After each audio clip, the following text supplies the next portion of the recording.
Good morning or good afternoon, depending on where you are in the world. My name is James Lamond, and I am the director of the Democratic Resilience Program at the Center for European Policy Analysis here in Washington. Thank you for joining us today for this important discussion. We are here today to talk about the U.S. German relations following Chancellor Merkel's White House visit yesterday, but I'd like to start off by first recognizing the horrific flooding that's been taking place in Germany and across Europe. And just it's really tragic, and I want to let everyone know that our thoughts are certainly with those affected by it across Germany and across the region. So yesterday, German Chancellor Angela Merkel was the first European leader to visit the Biden White House. Merkel, of course, has been a towering figure in German politics for a decade and a half. Has been has been a leader not just in German politics, but in European and global affairs, really, for the entire period. And this was probably her last White House visit as Chancellor, given that she will plans to step down following the elections later this year. So, what did this working meeting between the two leaders, Biden and Merkel, achieve? How should we view Merkel's legacy moving forward? What should we expect ahead in U.S. German relations? To help us make sense of a lot of this, we have with us truly an amazing panel of experts. So we have joining us today, we have Lieutenant General Ben Hodges, the Pershing Chair of Strategy Studies here at SIPA. We have Constanze Stelzer-Müller, the Fritz Stern Chair on German and Transatlantic Relations at the Brookings Institution. We have Benjamin Schmidt, a Senior Fellow here at SIPA and a Postdoctoral Research Fellow at Harvard University. And we have Tori Tausig, the Research Director for the Project on European and Transatlantic Relations at the Belfer Center at Harvard University. So I'd like to start off with just a quick lightning round of get this group's initial take. You are all experts on U.S. German relations. I mean, have been tracking the relationship for years. What was your biggest takeaway from yesterday's meeting, and what? Just a quick 2 to 3 sentences, top takeaways. So, Constanze, I was hoping we could start off with you. Sure. Thank you very much for having me on with this great group. And yes, it's been quite a week for the relationship. I think the top line takeaway is the mood music was very positive, and what I'm hearing from behind the scenery supports that. The Nord Stream 2 dispute is not resolved, but there is clearly an attempt on both sides to resolve it. It seems to me that there are a lot of entryways for critics of the project to make their influence felt, because the two parties want to resolve it. That seems clear to me. And that, as far as I'm concerned, is good news. And I think, as is generally known at this point, at least my fellow panelists know, I am not a fan of this pipeline. Excellent, thank you. Yes, I think I think we'll dive into that a little bit more in a little bit, but that's the mood. I like that the mood music is positive. I like that as a framing. Ben Hodges, I'm hoping you can go next. Thanks, James. 3 things. First, the German-American relationship is protected. It's on solid ground, but it's not something to be taken for granted. And of course, new government coming in a few months will dictate that. But certainly, the Chancellor has given it a good solid shove in the right direction, as has the American president. Number 2, I think that Germany owns the Ukraine problem now. She has talked about sovereignty, guaranteing that Russian gas would continue to flow across Ukraine. And Germany, the leader in the Minsk process already, they've put their arms firmly around it. And I hope that the next Chancellor will continue that momentum. And then the third takeaway is kind of it's not something I had anticipated as an issue, but the travel ban still hanging out there. Frankly, I was surprised when the president couldn't answer the question. Well, I'm still waiting. I mean, he knew that the Bundeschancellor was coming to Washington and that would be on her to-do list, and that he did not have more of a grasp. No, that I don't mean it like that. That the administration had not yet made the calculation Now, our border with Canada, we still can't go, Americans cannot go into Canada. So this is not a US only sort of thing. But it seemed odd, frankly, that he didn't have a thank you to her in the form of dropping the travel ban. Yeah, I agree that that was definitely stood out as something that was noticeable. But thank you for that. So, Tori, your top takeaway. Thanks, James. My top takeaway is that this was a meeting that was overridden in the best way and also in the worst way by politics. So this was a meeting that was sandwiched in between a very poor political relationship between President Trump and Chancellor Merkel. Germany was often in the bullseye of Trump's more antagonistic policies toward Europe, but also sandwiched on the back end by upcoming German elections, which meant that we were unlikely to see a lot of substantive progress made by a chancellor who doesn't have a lot of time left to make changes in German politics. So, but that all aside, it was very nice to see that friendly relations and that friendly tone were back in the relationship. Great point. Great point. Ben Schmidt, over to you.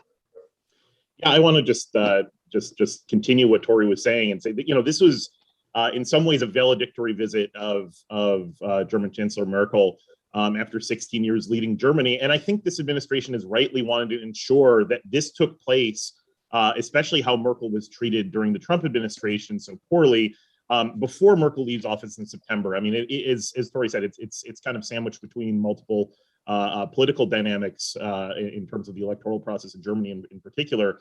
But the Biden administration reinforced the chancellor's own role over that 16-year period to support what President Biden described as, quote, the enduring friendship between the U.S. and Germany that the chancellor has been so responsible for nailing down. And I think that's really important that they've done that, because while Merkel's tenure has been characterized with this pragmatic and incremental foreign policy approach, it's favored multilateral stability over bold moves in a lot of foreign policy areas. It really has prioritized, if nothing else, the friendship and the kindredship in the transatlantic relationship. But I'll just close the opening by saying this. It's also been one that's seen areas of disappointment by foreign policy experts, by both sides of the aisle, in particular in Washington and also around Europe, that have really hoped Merkel would have finally moved away from some of the more Wandel durch Handel realpolitik tendencies that she displayed in Germany's economic dealings with authoritarian nations. And I think that's kind of a to be continued that wasn't resolved in this meeting, and something that we should talk about in particular in vis-a-vis the way that Berlin has engaged economically Russia and China, and in particular on the Nord Stream 2 project when it comes to that. Excellent insights from as I would anticipate. So I just want to dive in a little bit deeper on some of these specific issues. So Ben Hodges, I want to turn to you real quick on defense issues. I think defense has been a critical, sometimes difficult part of the relationship. There was the 2% commitment has always been a bit of a sticking point and irritant in the relationship through multiple U.S. administrations. There was also the decision last year by President Trump and Secretary Esper to withdraw 12,000 troops from Germany, which just only exacerbated it. And I think in particular, you also raised Ukraine as Germany owning the UK problem now, and I'm curious how you see German how you see defense playing out in the relationship moving forward, and what should we expect in the years ahead in terms of how defense interacts with the broader relationship, particularly if you could also dive in a bit more on your observation on Ukraine. So first of all, watching soldiers of the German Bundeswehr out helping their fellow citizens in the aftermath of the flood is going to be a reminder to Germans and members of the Bundestag how important having trained and ready forces with modern equipment, because it's going to be right in front of them to be reminded that the Bundeswehr does functions that support Germany as well. I think, and the Bundeswehr has reacted very quickly here. The burden sharing topic obviously didn't come up in any sort of public way yesterday, and I don't think it needed to. I think it was addressed a lot during the recent NATO summit, and I think that, frankly, the alliance has decided we're not going to get rid of 2%. Everybody agreed to it back almost 7 years ago. before President Trump was in office.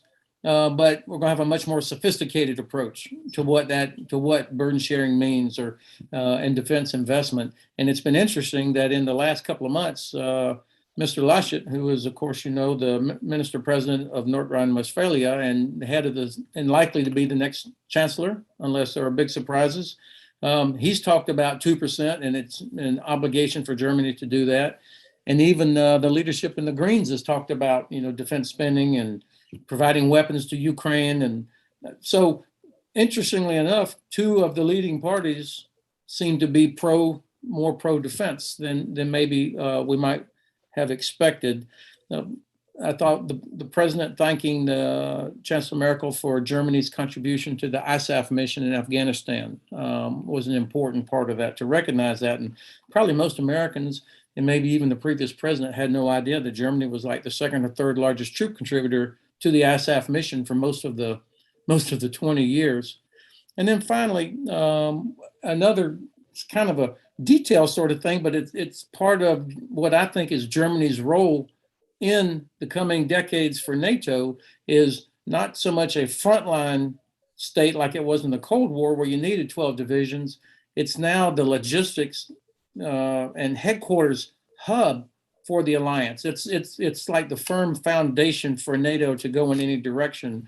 And one of the manifestations of that will be the Joint Sustainment Enabling Command in Ulm that Germany has offered, and it's already achieving a full operational capability on 8 September. That's a big deal.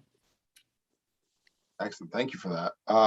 So Costanza, Ben had mentioned the elections coming up. I think this is really interesting. I mean, I don't recall ever seeing German elections so closely watched in Washington.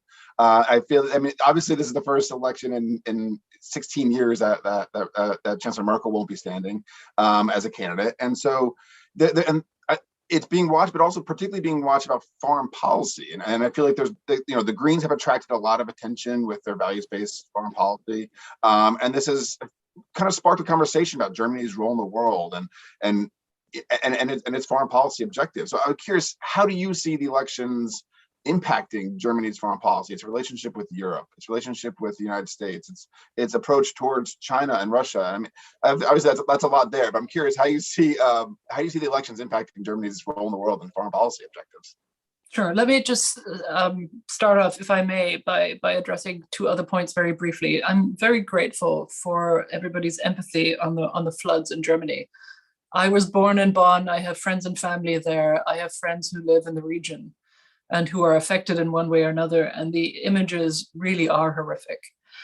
And that leads me to a point on the elections, because I think that this is going to recenter what has been a very fractious and in many ways very superficial election debate on the question of climate change and climate policy. My old newspaper, for which I worked, my God, 15 years ago, has devoted the entire last political section of its last edition to interviewing the leaders of the 6 parties in Germany, including the AfD, on their positions on climate change. It's an interesting read. So I think it's worth watching the responses of the candidates and the opinion polls after this flooding. And of course, the floods also raise another issue, which is the issue of domestic resilience to catastrophes, whether occasioned by climate change or by failing infrastructure or a combination of the two. It's going to center that question. And again, as Ben just said, it's interesting that the armed forces are playing an auxiliary role here. I mean, they've always done that in the case of flooding, but Germans have always been famously reluctant to see the Bundeswehr, the armed forces, involved in domestic tasks. But this is one where I think they accept it. On the elections themselves, I don't want to sort of cover familiar ground, but we are in a situation where I think the political landscape has not been this wide open, where the coalition mathematics that is possible on election evening is this unclear. There are, I think, 4 variants that are possible. And if the obvious coalition is not clear on the evening of the election, which is what used to be the case throughout the first 50 years after the end of the war, but last time around in 2017, it took 5 months, then Chancellor Merkel will be the head of a caretaker government until such a coalition is formed. And the final point that I want to make is that I have to say that I'm slightly worried about this election, because it seems to me, based on the debates and public appearances that I have been seeing, none of the three candidates appears to me to be fully on top of what the situation requires. A significantly darkened geopolitical climate and a significantly worsened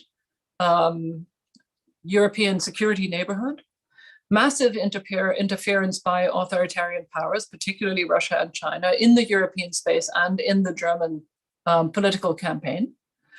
And what I've seen so far, I don't really find encouraging from the political debate and from the candidates. I think the policy debate and the expert community is in an entirely different space. I'll stop there. Thank you.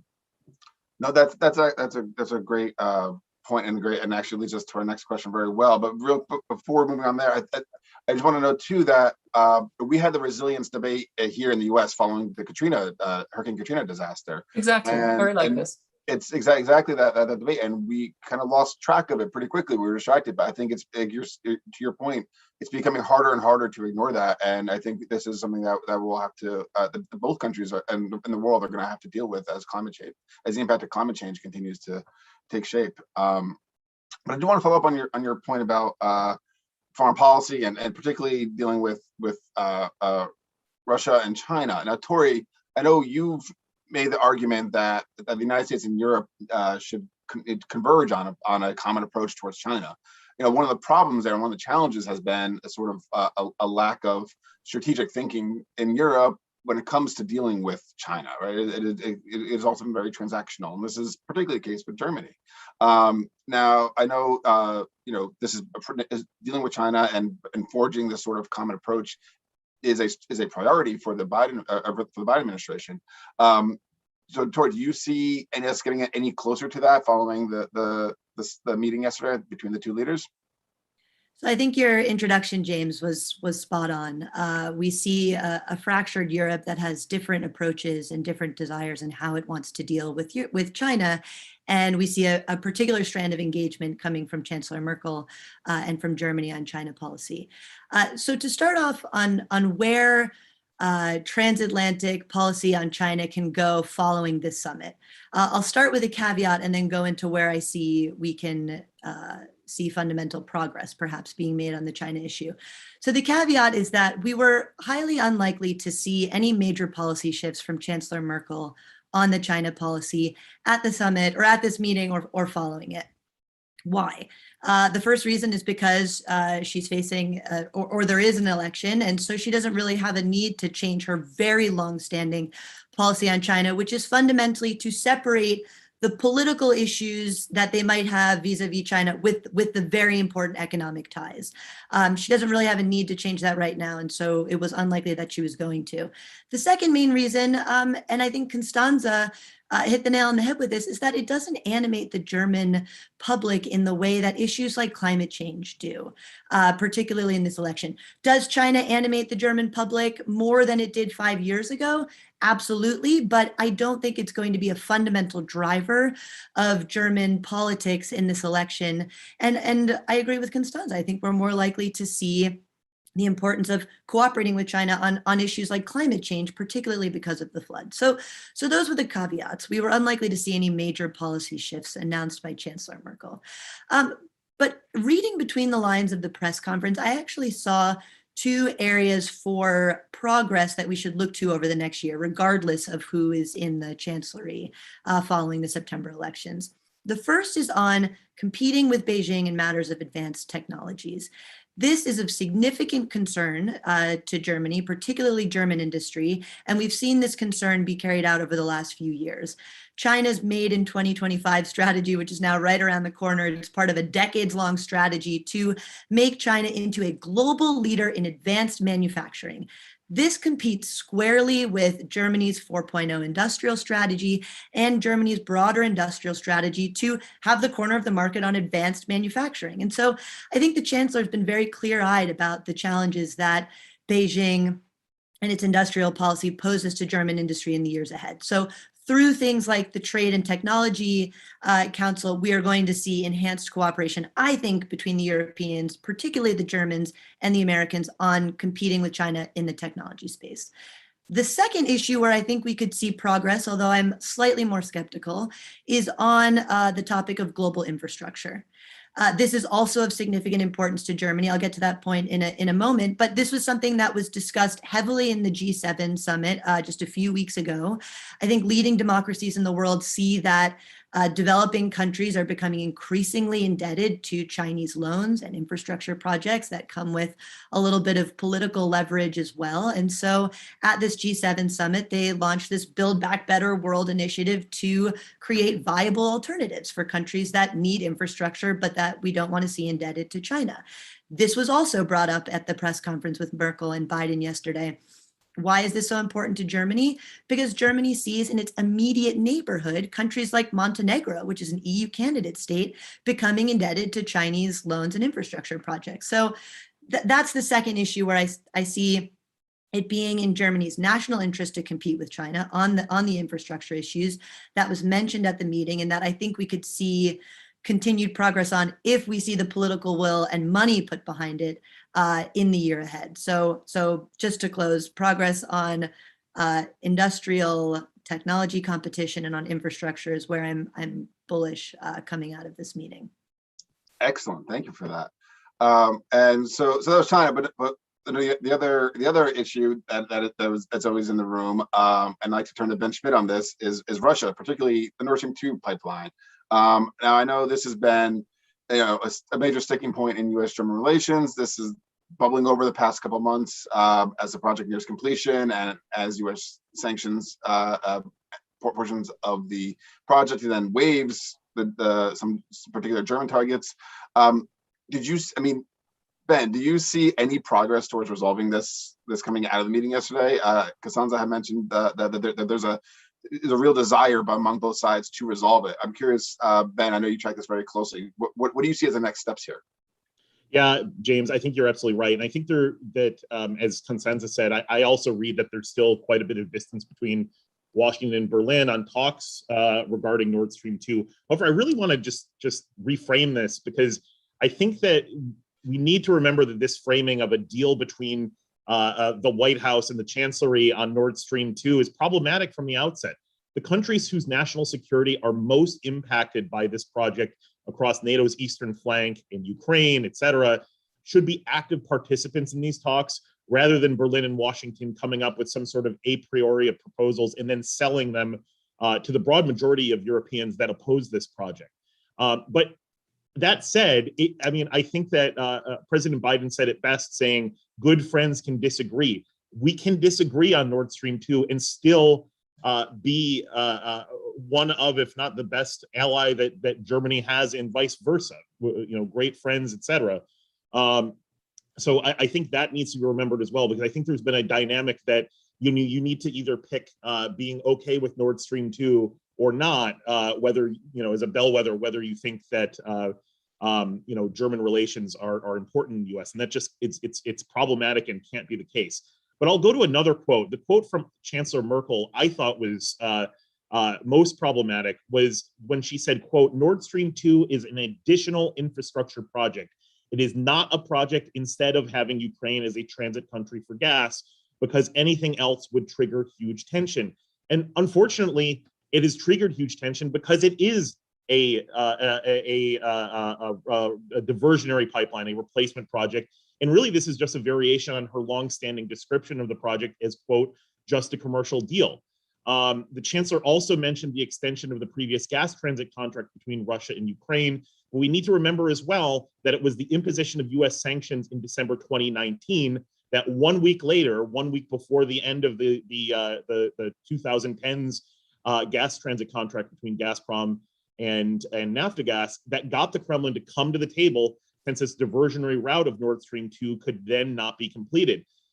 Because I think that if Nord Stream 2 is completed, it will be incredibly difficult, if not impossible, for either Chancellor Merkel or any of her successors to make good on those really positive assurances of continued gas transit through Ukraine without taking some sort of strong sanctions actions. This is in part for two reasons. First of all, Vladimir Putin has made it very clear himself that Nord Stream 2 will be used to coerce Ukraine both economically and strategically. He said at the St. Petersburg International Economic Forum that Ukraine need to show some sort of unspecified goodwill, quote unquote, and needs to stop spending its gas transit revenues on increasing its defense spending. And this is really problematic and concerning because we've already seen what has happened with the smaller capacity Gazprom pipeline TurkStream that on January 1st, 2020, when TurkStream came online, the Trans-Balkan route, the traditional route from Russia to Ukraine to the Western Balkan region, was largely shut off. There was a drop in gas transit by about 90% in one day and about 70% over the past year. So that's something that we can see already what has gone on. So where do we stand here? Secretary Blinken has hinted at the contours of these talks a number of times in testimony and in statements, and they largely reflect some of the previously rejected German government trial balloons from this idea of making Ukraine whole, which could be a reference to German proposals for economic and green energy investment in Ukraine, to an extended gas transit contract, to the idea of snapback mechanisms. But the problem that I have with this, and I'll close with this, is these sort of deals in no way address the core national security concerns associated with the project, and that a German shutoff mechanism for the project really lacks credibility, because if Russia cuts off Ukraine, for Germany to retaliate by cutting off Nord Stream 2 and creating a massive gas crisis across the entire continent, it's just not in any way credible that could possibly happen. So Berlin and Washington, in my view, along with Central and Eastern European partners and allies, need to secure real, verifiable behavior changes from Putin's Kremlin to increase the security of NATO's eastern flank. And this can become part of Berlin using, finally, its leverage of Nord Stream 2's operationalization to get concessions from the Kremlin. Because if we're to make Ukraine whole, we need to not only think about making it whole from the other side of its lost gas transit contract revenues, but its territorial integrity. That's the making Ukraine whole that I care most about. And likewise, what Germany and the U.S. and other transatlantic partners and allies can do right now also needs to come to a consensus to end the practice of strategic corruption and elite capture that have been associated with projects like Nord Stream 2 for far too long now, starting with former German Chancellor Gerhard Schroeder's role most recently, and more former Western European leaders supporting Kremlin-friendly policies while in power, and then taking jobs working for Kremlin-controlled enterprises. And just in the past month, we saw Austrian Foreign Minister Karen Kneissl taking a job working on the Rosneft board, and former French Prime Minister Francois Fillon being nominated to the board as the Russian government's own representative to the board of another Russian state-owned energy concern just a few weeks ago. Because if the transatlantic community cannot come to a consensus that it's wrong for our former leaders to go and work for authoritarian enterprises, our shared security will be increasingly eroded down the road. Thank you, Ben. That fantastic remarks. So we are approaching time, but I do want to give everybody, we have a great panel. We've covered a lot of ground, but I just want to we opened with a lightning round. We'll close with a quick lightning round. Quick 30 seconds from each panelist. Either something you wanted to say that we didn't get a chance to cover, or just what is the one big thing you're looking out for in the year ahead or the 2 years down the road in U.S. German relations. Ben Hodges, can you kick us off? Sure. Yes, President Biden did say yesterday that good friends can disagree, and that's a true statement. But about 5 years ago, President Gauck, former president of Germany, said that good friends have higher expectations of each other than they do regular people. And I think that the Biden administration has really high expectations of Germany, and so far they've not lived up to it. I think there's going to be huge pressure on the next chancellor to deliver on Ukraine and other issues, China. Thank you. Constanza, can we turn to you next? Yeah. Look, I don't disagree with anything that's been said. I do think that it's occasionally understated how much public opinion and expert opinion in Germany have changed on both China and Russia.